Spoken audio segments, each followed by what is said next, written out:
Welcome back my channel. आज यहाँ पर हम बात करेंगे यूजीसी नेट यूनिट 4 पेपर 1। और यहाँ पे हम उन टॉपिक को डिस्कस करेंगे जहाँ से क्वेश्चन जनरली बनते हैं। और जो है यहाँ से ये वीडियो देखने के बाद आपको 2-3 नंबर आपके एग्ज़ाम में 100% जो है आने की संभावना है। ठीक है, तो आइए स्टार्ट करते हैं। सबसे पहले हम क्या डिस्कस करेंगे, और इस वीडियो के में पूरे अंत तक बने रहिएगा, क्योंकि लास्ट में मैं कुछ ऐसी बात बताने वाला हूँ जो कि आपके एग्ज़ाम में डायरेक्ट हेल्प करेगी। ठीक है, तो आइए सबसे पहले हम डिस्कशन करेंगे 7C ऑफ कम्युनिकेशन।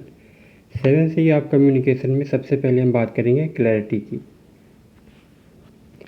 क्योंकि कोई भी कम्युनिकेशन में जब तक क्लैरिटी नहीं होती है तब तक वो इफ़ेक्टिव नहीं होता है। तो इफ़ेक्टिव कम्युनिकेशन के लिए क्लैरिटी का होना बहुत ज़रूरी है। इसके बाद हम बात करेंगे कंसाइजनेस की, यानी कि कंसाइज। कंसाइज का मतलब है संक्षिप्त। बहुत लॉन्ग बात होती है, लॉन्ग डिस्कशन होता है, तो उससे लोग बोर होने लगते हैं। इस वजह से कम शब्दों में ही अपनी बात को रखना होता है। जैसे कि एग्ज़ाम में बहुत सारे एग्ज़ाम होते हैं, जैसे कि यूपीएससी का एग्ज़ाम है, उसमें क्वेश्चन आते हैं, तो उसमें आगे के क्वेश्चन के आगे लिखा भी होता है कि 150 शब्दों में उत्तर दें, यानी कि कम से कम शब्दों में, संक्षिप्त में। ठीक है, तो क्लैरिटी के बाद कंसाइज। इसके बाद कंक्रीट। कंक्रीट का मतलब है यथार्थपूर्ण। ठीक है, इसके बाद करेक्टनेस। करेक्टनेस में क्या है कि क्लैरिटी का बिल्कुल ध्यान रखना है। ठीक है, करेक्टनेस, शुद्धता होनी चाहिए। जो बात आप कह रहे हैं वो बिल्कुल पूर्णतः सही होनी चाहिए, 100% सही होनी चाहिए। इसके बाद कोहेरेंट, यानी कि सुसंबद्ध तरीके से वो बात होनी चाहिए हमारी। इसके बाद इसमें क्या है, कंप्लीट, यानी कि हम जो भी डिस्कशन करें उस पर कम्प्लीटली, सही से, अच्छे से, ठीक है, उसको पूरा करें। इसके बाद कॉर्टियस। कॉर्टियस का मतलब है विनम्रता। ठीक है, हमें अपनी लैंग्वेज में, अपनी कम्युनिकेशन में जनरली कॉर्टियस की भी जो है शामिल किया जाता है। कॉर्टियस मतलब विनम्र तरीके से बातचीत करना, प्रभावशाली तरीके से। ठीक है, तो ये है कम्युनिकेशन के 7C। और यहाँ से जनरली क्वेश्चन दिए जाते हैं और इन्हीं में ऑप्शन डिफरेंस कर दिए जाते हैं। ठीक है, तो इसको आपको ध्यान रखना है। और इसके बाद हम जो अगला पॉइंट यहाँ पर डिस्कशन करेंगे, अगला जो हमारा स्लाइड होगा वो होगा 4S फॉर कम्युनिकेशन। कम्युनिकेशन के 4S जो होते हैं उन पे हम बात करेंगे। कौन कौन से 4S होते हैं, तो यहाँ पर आप देख रहे हैं। पहला है शॉर्ट, यानी कि जब हम बात करें तो इस बात का ध्यान रखें।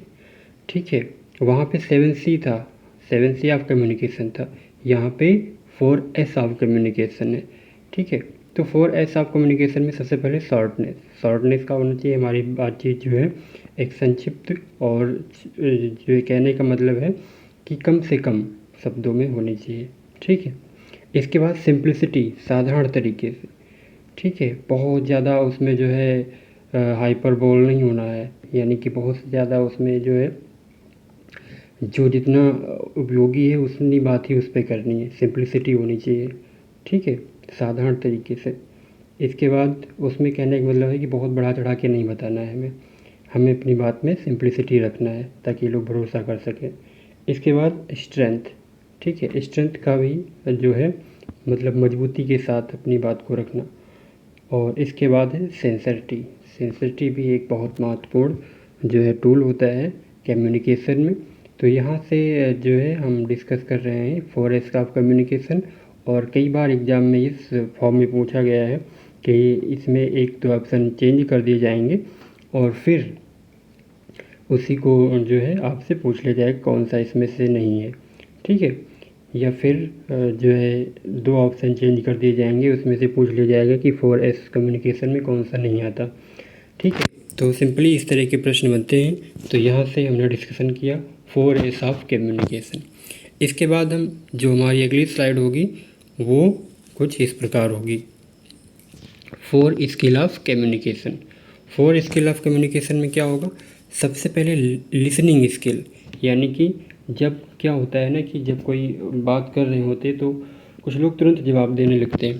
तुरंत जवाब देने की ज़रूरत नहीं होती, पहले हम उस सामने वाले की बात को अच्छे से सुने, और अच्छे से सुनने के बाद ही हम उसको जो है समझने के बाद उसको रिप्लाई दें। तो लिसनिंग स्किल बहुत इम्पोर्टेंट है। जब तक आप अच्छे से लिसनिंग नहीं करेंगे फिर आप अच्छा उत्तर नहीं दे पाएंगे। तो लिसनिंग के बाद जो होता है वो होता है स्पीकिंग स्किल। क्या होता है?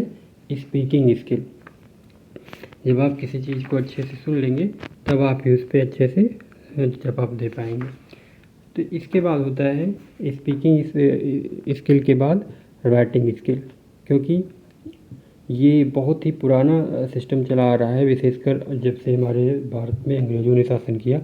तो वो लोग रिटन पे बहुत भरोसा करते थे, यानी कि वो हर चीज़ को, हर कार्य का लेखा जोखा रखते थे। उसी से फिर धीरे धीरे इंडिया में भी ये चीज़ें ज़्यादा प्रभावशाली पहले भी थी, लेकिन उसके बाद से ज़्यादा प्रभावी। रिटन चीज़ एक जो है सबूत की तरह होती है, यानी कि आपने जो लिख के रख दिया उसको आप कभी भी देख सकते हैं।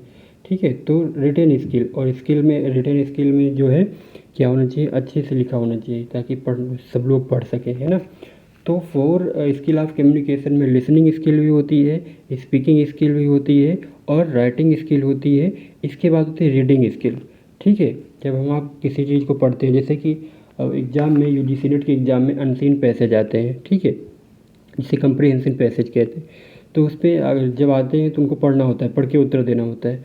तो उसको ना तो बहुत तेज़ी से पढ़ना है, ना बहुत धीरे से पढ़ना है, एक मीडियम जो है स्पीड से, मीडियम में वे से पढ़ना है।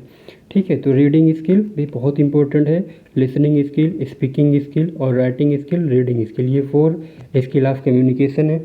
इसमें से, इन चारों में से जो सबसे ज़्यादा इम्पोर्टेंट है, अगर मैं बताऊं कि सबसे ज़्यादा इम्पोर्टेंट कौन है, तो वो है लिसनिंग स्किल। जी हाँ, बिल्कुल सही सुना आपने। लिसनिंग स्किल जो है बहुत ही महत्वपूर्ण जो है स्किल है, क्योंकि आप जब तक अच्छे से सुनेंगे नहीं तब तक आप कोई उत्तर जो है नहीं दे पाएंगे। ठीक है, तो ये हमने यहाँ पर कितनी चीज़ें डिस्कस की हैं। हमने यहाँ पर जो है 7C कम्युनिकेशन डिस्कस किया है, 4S कम्युनिकेशन डिस्कस किया है और 4 स्किल ऑफ कम्युनिकेशन डिस्कस किया है। ठीक है, तो इस प्रकार हमारी डिस्कशन यहीं तक है। और जो मैं सबसे लास्ट में आपको बात बताने वाला था वो ये है कि इस तीनों वीडियोस, इस जो है इन तीनों टॉपिक्स जो इसमें मैंने पढ़ाए हैं, 4S और 7C और स्किल के टाइप, 4 टाइप जो भी स्किल के हैं, ये तीनों के तीनों बहुत महत्वपूर्ण है। इनको अच्छे से पढ़ लेना और अगली वीडियो में मैं इसी तरह की महत्वपूर्ण टॉपिक पर चर्चा करूँगा। Thank you so much.